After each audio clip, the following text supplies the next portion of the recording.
Mentari pagi menyinari pasar tradisional Kartika. Udara masih sejuk, namun hiruk-pikuk para pedagang dan pembeli sudah memenuhi pasar. Di antara pedagang lainnya, tampak Pak Rudi dengan cekatan melayani pembeli. Senyumnya ramah, namun di baliknya tersimpan rahasia kelam. Minyak goreng curah yang ia jual tampak mengkilat, warnanya sedikit lebih terang dari biasanya. Aroma khas minyak goreng pun sedikit berbeda, sedikit menyengat. Pembeli berdatangan silih berganti, tak menyadari bahwa minyak yang mereka beli adalah campuran minyak jelantah dan cairan kimia berbahaya yang dioplos Pak Rudi semalaman. Pak Rudi sesekali melirik ke arah drum besar di sudut kiosnya, tempat ia menyimpan ramuan mautnya. Ia menghitung uang hasil penjualan dengan senyum licik, menikmati kesuksesan jahatnya. Di rumah sederhana Pak Rudi, suasana jauh berbeda dari keramaian pasar. Rumahnya kecil, namun tampak rapi.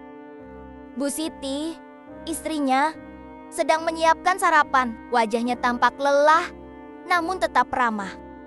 Pak Rudi, dengan tangan penuh uang hasil penjualan minyak oplosan, menghitungnya dengan senyum licik. Alhamdulillah, untungnya makin banyak. Tanpa sedikit pun rasa bersalah, Bu Siti menatap suaminya dengan khawatir. Pak, aku tak tenang. Minyak itu haram. Bagaimana kalau ada yang sakit? Pak Rudi mengabaikan kekhawatiran istrinya, menganggapnya sebagai wanita yang terlalu banyak berpikir. Ia kembali menghitung uangnya, mata berbinar-binar karena keserakahan. Sementara itu, di sebuah rumah sakit, seorang ibu muda bernama Ani menangis terseduh-seduh di samping tempat tidur anaknya yang terbaring lemah. Anaknya, seorang bocah laki-laki berusia 5 tahun, menderita sakit perut hebat setelah mengonsumsi gorengan yang dibuat dengan minyak oplosan Pak Rudi. Berdoa dengan suara lirih, memohon kesembuhan dan keadilan. Ia merasa putus asa, tak tahu harus berbuat apa lagi. Doanya menggema di ruangan sunyi itu. Sebuah ratapan pilu yang menggetarkan hati. Malam telah tiba. Pak Rudi berada di gudangnya yang gelap dan pengap, sedang mencampur minyak jelantah dengan cairan kimia. Tiba-tiba, petir menyambar dengan dahsyat. Kilatan cahaya menyilaukan sekejap, disusul suara gemuruh yang menggelegar. Api langsung menyambar drum-drum minyak yang tersimpan di gudang. Asap hitam pekat mengepul, menyelimuti gudang dalam sekejap. Pak Rudi terperangkap, tak sempat melarikan diri. Ledakan dahsyat mengguncang gudang, menghancurkan segalanya. Pak Rudi dilarikan ke rumah sakit dalam kondisi kritis. Tubuhnya penuh luka bakar. Uang hasil kejahatannya habis untuk biaya pengobatan yang mahal. Para tetangga yang tadinya ramah, kini menjauh, membicarakan dosa-dosanya. Suasana mencekam menyelimuti ruangan rumah sakit. Pak Rudi terbaring lemah, merasakan sakit yang luar biasa, baik secara fisik maupun batin. Detak jantungnya melemah, napasnya semakin sesak. Ia merasakan kematian mendekat, menyeretnya ke alam baka. Penyesalan yang mendalam menyelimuti dirinya.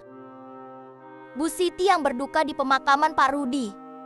Air matanya mengalir deras, mengalir bagai sungai yang tak pernah berhenti. Seorang ulama memberikan khotbah singkat, mengajarkan hikmah dari peristiwa tersebut. Inilah akibat dari keserakahan. Allah Maha Adil, ujarnya. Suaranya bergetar. Ia melanjutkan, namun hukuman di dunia hanyalah sebagian kecil dari siksa yang sebenarnya. Siksa kubur menanti bagi mereka yang mati dalam keadaan berdosa, tanpa pertobatan yang tulus. Dalam kegelapan malam, bayangan Pak Rudi muncul. Terjebak dalam kegelapan kubur, ia merasakan sempitnya ruang yang mengurungnya, seolah dinding-dinding tanah menekan tubuhnya. Pak Rudi merasakan panas yang menyengat, seolah api menyala di sekelilingnya. Ia berusaha berteriak, namun suaranya teredam dalam kegelapan. Dalam kegelapan kubur, Pak Rudi terus merasakan siksa yang tak berujung, terjebak dalam penyesalan dan ketakutan, menanti hari kiamat yang akan datang. Saudara-saudaraku, lihatlah bagaimana akhir dari keserakahan dan kecurangan. Harta yang didapat dengan cara haram tidak akan membawa keberkahan, justru akan mendatangkan azab dan kesengsaraan. Janganlah kita menipu dalam berdagang, karena rezeki yang halal, meskipun sedikit, jauh lebih bernilai di sisi Allah daripada kekayaan yang diperoleh dengan cara zolim.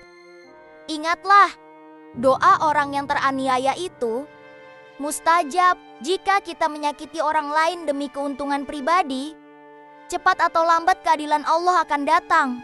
Mari kita jadikan kejadian ini sebagai pelajaran agar kita selalu berpegang teguh pada kejujuran, keadilan, dan keberkahan dalam mencari nafkah.